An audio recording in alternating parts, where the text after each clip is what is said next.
Right on, baby.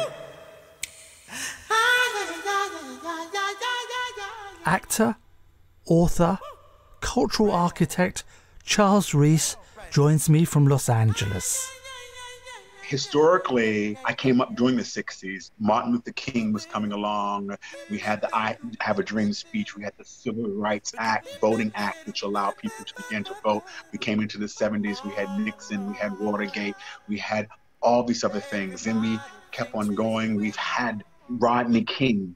It's just been so many things over and over again. And I guess with history continues to repeat itself until we actually learn the lesson. From London, corporate events specialist, business consultant, and former journalist and TV film exec, Helen Mitchell. It doesn't surprise me that we haven't moved very forward because I'm still living with the unfairness of being black. And it doesn't actually matter of your success or your perceived success. You are always still black. I'm Soveks, and with the background of audio clips, music, we'll hear their views, life experiences in a conversation trying to make sense of how 8 minutes, 46 seconds could make a difference to the world.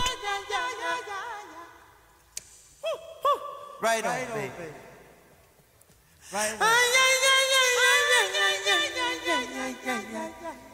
Soveks Low, radio and podcast productions.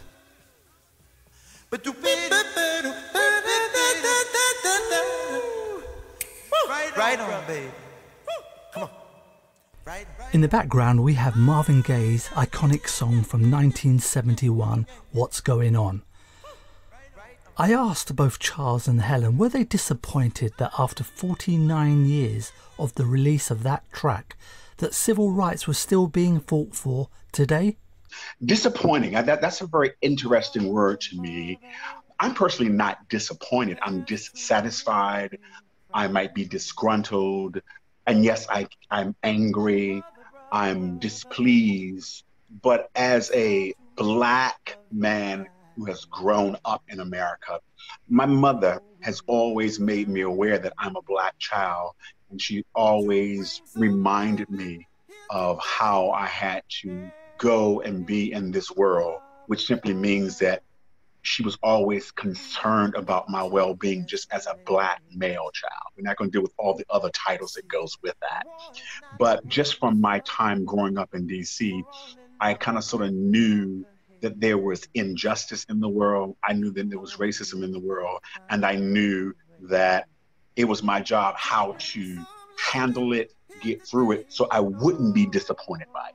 But racism became very slick.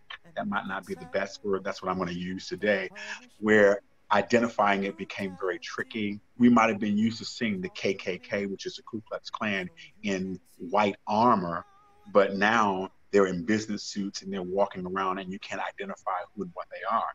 Historically, I came up during the 60s. Martin Luther King was coming along. We had the I Have a Dream speech. We had the Civil Rights Act, Voting Act, which allowed people to begin to vote. Together at the table of brotherhood, I have a dream that one day, even the state of Mississippi, a state sweltering with the heat of injustice, sweltering with the heat of oppression, will be transformed into an oasis of freedom and justice. I have a dream that my 4 little children, we who believe in freedom cannot rest. They will not be judged by the color of their skin. We who believe in freedom cannot rest until it comes. We who believe in freedom cannot rest. We came into the 70s, we had Nixon, we had Watergate, we had all these other things. Then we kept on going. We've had Rodney King. It's just been so many things over and over again. And I guess with history continues to repeat itself until we actually learn the lesson. 846 is we're reimagining, I'm going to use that word, of where we can go having these conversations again. But what have we learned from history? Because not only was there was it George Floyd that led to this? But there were two other murders that I have to just bring up that kind of sort of give us that like trio part. There was Ahmaud Arbery, and which happened in February, but no attention came to it until like about 2 months later. And then there was a woman by the name of Breonna Taylor. I think those three together, for me, brings about the 846 and this whole change.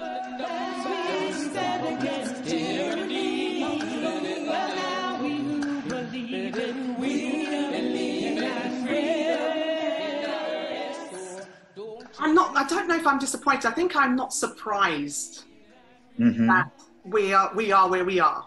I don't think I'm surprised. I grew up, and much like Charles, I don't actually remember my parents talking about white, black, or anything like that as I was growing up. But I was very aware of being black. I was very aware of the fact that things were different between white people and black people.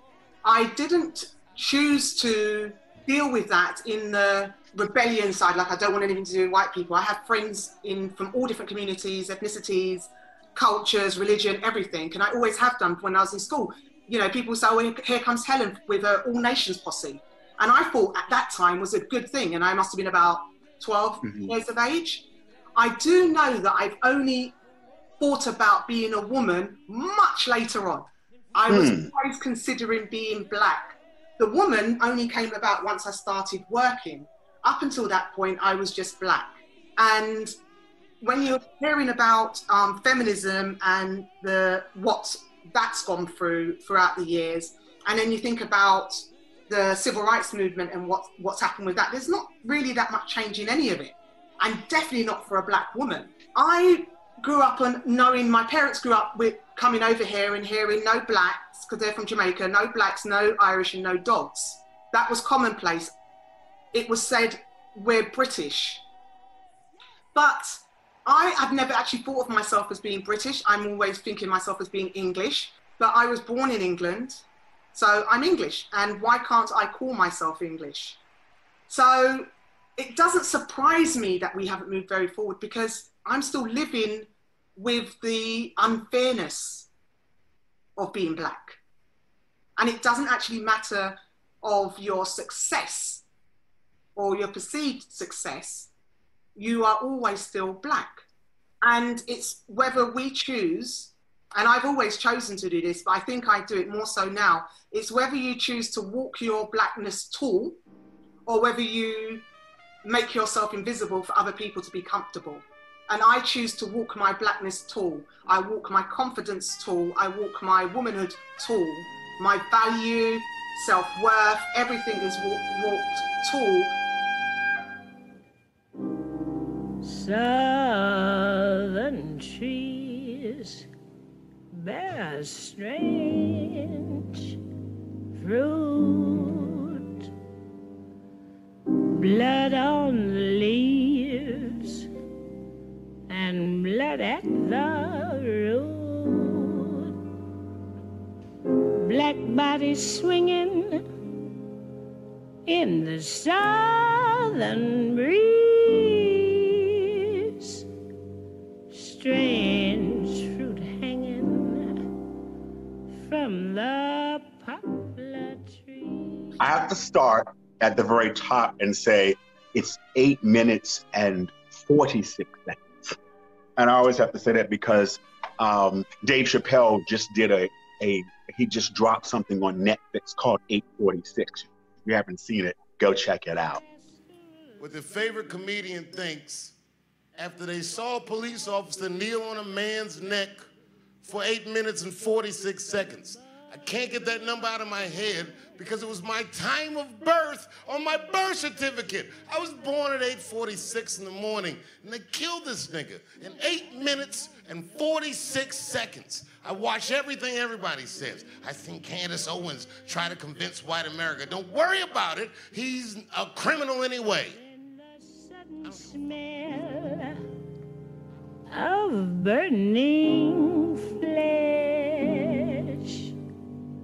Well, that I'm Here in America on May the 25th, 8:46 became the time frame that the policeman stood on the neck of George Floyd in Minneapolis, Minnesota. And it was a video that was not only shown in the United States, but it was shown all around the world. It is probably, it has become the most noted type of police brutality. And basically, it was a modern day lynching. If people don't know what lynching is, I'm going to simply say Google. You'll find that out very easily. If you want to watch that video again, you can, you'll see what it is. But basically, that is what 846 stands for now. And we're having a lot of marching and things around 846 and George Floyd.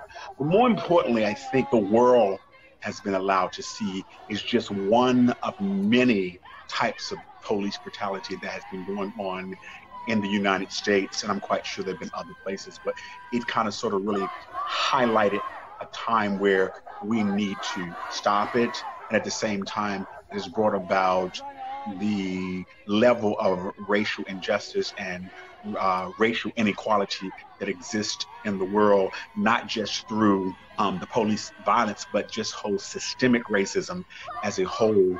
Since 1619, when the first group of slaves were brought here to America,